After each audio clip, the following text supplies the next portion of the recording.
Hello, and thank you for joining me on Delicious by Debbie. Today my husband brought me in a butternut squash from the garden. It's not a real big one.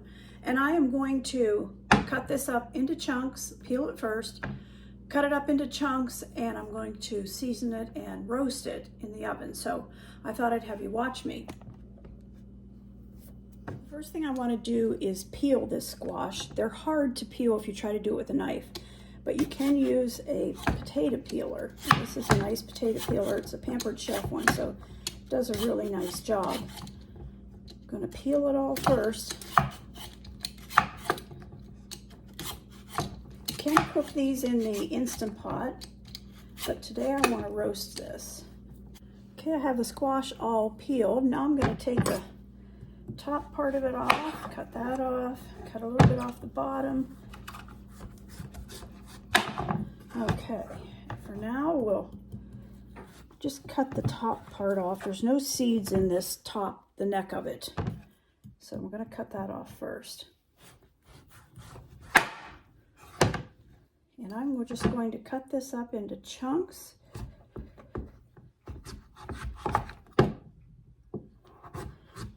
I say about 1-inch chunks. Obviously they're not all evenly the same size. I'm not that particular about it. I fixed us one last night for our supper and we just loved it this way.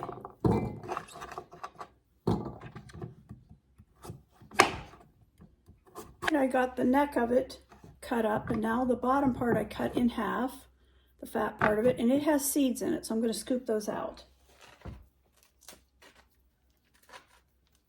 I just use a spoon and scoop them out. Last time I did one, my husband wanted me to save him some seeds to keep for next year, so I did. So I don't need to keep any of these seeds. I'm sure if you wanted to, you could roast them like you do pumpkin seeds.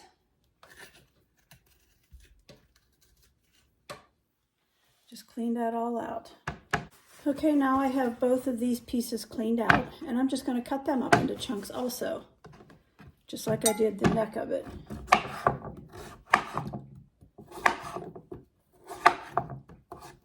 I'm aiming for about 3.5 to 4 cups. If I can get close to 4 cups, that's about what I want.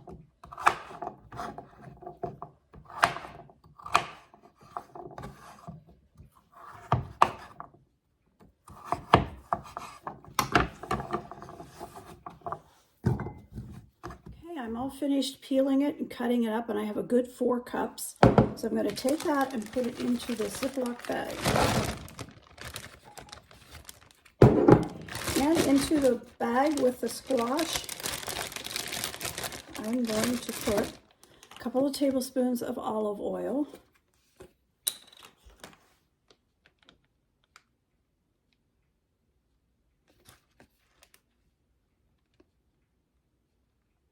Okay, 2 tablespoons.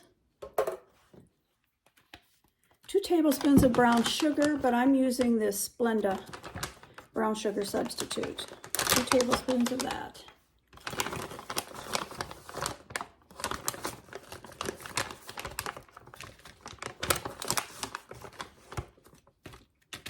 Okay, and 1/2 teaspoon of cinnamon.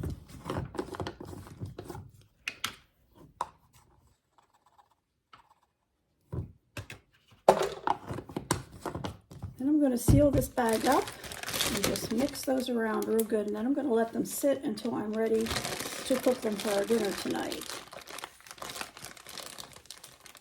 So I'm just going to mix them up real good. Make sure they all get coated real good with the olive oil and brown sugar and cinnamon. Okay, I'm just going to let those sit now. They're all mixed real well. I'm just going to let them sit here until I'm ready to put them on a sprayed pan to put in the oven, and I'll show you that. So I have them in a strainer here, and now I'm getting ready just to put them on my parchment lined pan here. And I'm going to spread them out so that they're not touching each other as much as possible. So the squash is finished, and it's hot. I can still hear it kind of sizzling. I'm going to get a little piece here and see if I can get it so that I can taste it. That is delicious.